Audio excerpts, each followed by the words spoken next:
Assalamualaikum guys. Hari ini akan memberi tutorial cara laki-laki agar gondrong ya, tapi tetap bagus dan sehat. Jadi perempuan itu memanjangkan rambut tidak apa-apa, tapi kalau laki-laki jadi masalah. Kenapa seperti itu? Kenapa bisa begitu? Begini penjelasannya. Zaman sekarang ya, itu laki-laki kan hormonnya tinggi yang disebut hormon androgen. Hormon androgen ini tugasnya perempuan juga punya sih, tapi laki-laki tinggi hormon androgen untuk pada rambut. Jadi laki-laki itu rambutnya tebal atau bulu yang lainnya juga tebal. Jadi kalau dipanjangkan itu tebal dan panjang.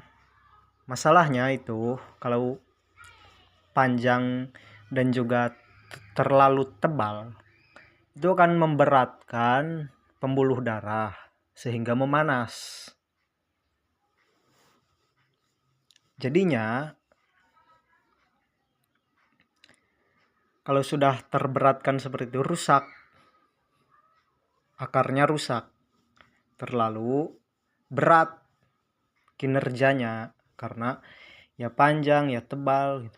Kalau perempuan kan itu tipis, pasti tipis perempuan itu rambutnya atau bulu yang lainnya juga, jadi seimbang. Tapi bagaimana caranya? Bisa. Pertama,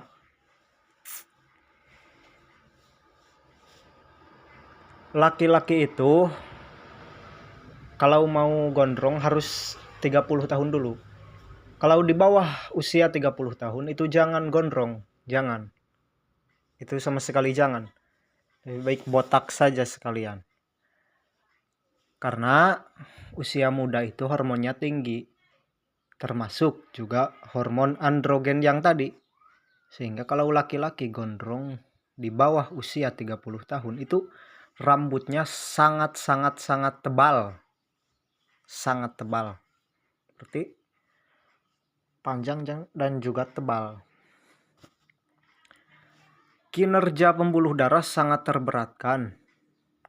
Sehingga laki-laki yang gondrong di bawah usia 30 tahun akan rontok. Nantinya pasti rontok dia, bermasalah pada rambutnya. Memanas. Nanti kalau mau gondrong mah 30 tahun ke atas, rambutnya tidak akan terlalu tebal amat. Akan sedikit tipis lah, hormon menurun. Nah, itu yang diharapkan, hormonnya menurun. Kalau usia muda kan tinggi banget itu selnya muda. Yang kedua, jangan pakai penutup apapun, jangan. Harus benar-benar terbuka, harus benar-benar terkena udara itu rambut, harus terkena udara, harus terkena sinar matahari. Jangan pernah, kecuali kalau sangat-sangat terpaksa, kalau di sawah nih tengah panas banget nih, pakai sesekali. Kalau mau istirahat langsung lepas lagi, jangan sampai tertutup.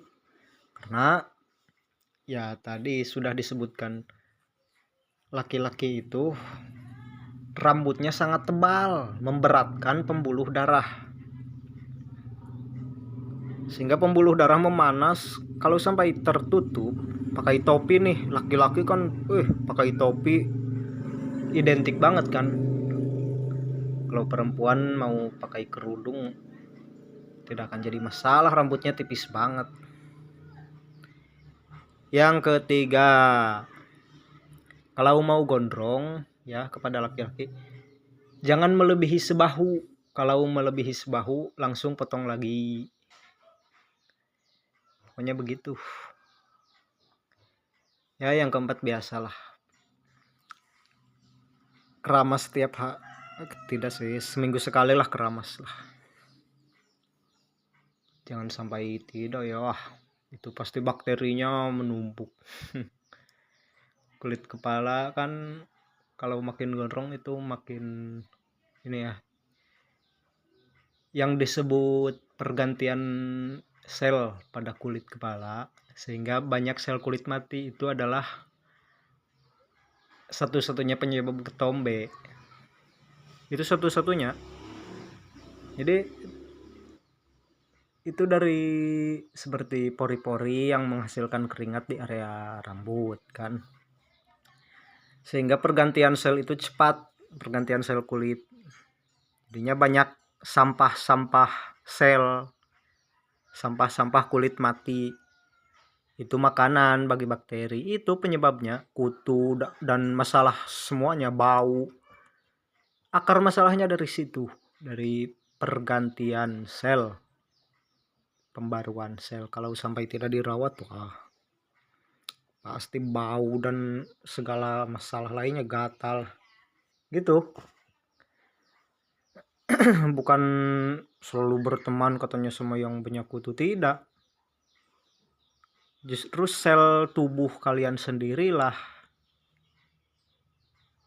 yang menghasilkan jaringan baru dan membuat banyak sampah-sampah sel, makanan bagi bakteri. Itu akar masalahnya. Bakteri, kutu dan segala makhluk lainnya makan di situ dan rumahnya di situ, itu masalahnya. Ya, gitu. Laki-laki itu rambutnya tebal, memberatkan pembuluh darah. Hanya itu saja. Dan juga jangan minim perawatan. Itu kan kalau dibilas sama air kan mendukung pembangunan jaringan baru. Jadi terurus, sampah-sampah selnya terawat gitu. Dan kalau sampai laki-laki, itu kan laki-laki, emang semuanya, perempuan itu tidak ada yang mengalami masalah kebotakan. Perempuan itu mana ada perempuan yang kayak dahinya kayak profesor, gak ada kan, jelas. Itu dari hormon ya, hormon androgen namanya. Semua rambut perempuan itu tipis, jadi tidak ada yang mengalami masalah kebotakan karena tidak memberatkan pembuluh darah. Yang mengalami kebotakan itu laki-laki karena ya rambutnya tebal, memperberat pembuluh darah. Meskipun tidak gondrong, bahkan tidak gondrong pun mengalami kebotakan laki-laki itu. Awas ya, jangan sembarangan mau gondrong. Oh cino katanya gondrong itu gampang, dibiarin aja. Emang gondrongnya itu mudah, tapi gondrong yang mana yang bagus atau tidak pada kesehatan, pada penampilan kan. Laki-laki itu rambut pendek saja banyak yang mengalami kebotakan. Perempuan itu panjang rambutnya tidak mengalami kebotakan. Lihat orang-orang yang minim aktivitas, yang kerjanya ngantor gitu, atau orang-orang cerdas, pasti laki-laki yang mengalami kebotakan itu. Rambut laki-laki itu semuanya tebal. Pembuluh darah itu berat. Nah, selain dari penampilan, kalau laki-laki mengalami kebotakan, bukan hanya penampilan yang terganggu, kesehatan loh. Awas, hati-hati. Kalau mengalami kebotakan ya, pembuluh darah di area kepala awas. Penting, pembuluh darah di area kepala itu bahaya. Mudah mengalami terkena udara sehingga pembuluh darah menyusut. Bayangkan pembuluh darah di area kepala. Pembuluh darah di tubuh saja kalau menyusut itu sudah termasuk bahaya, apalagi ini di kepala.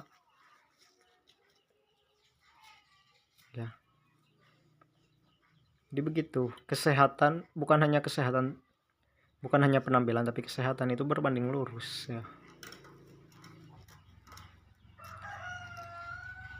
Dan minimalkan juga pakai topi, apalagi kalau ketat, itu memanaskan pembuluh darah ya. Itu bukan mitos loh, gegabah. Jangan mitos fakta.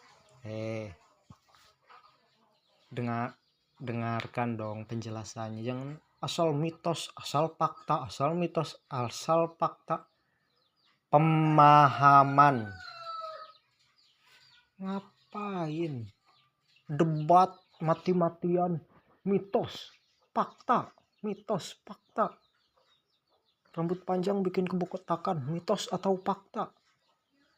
Paham gak? Kaji ilmunya tidak. Jangan didebat mitos atau fakta. Paham tidak? Kacau Anda ya. Ya, memanjangkan rambut itu meningkatkan nilai keindahan ya.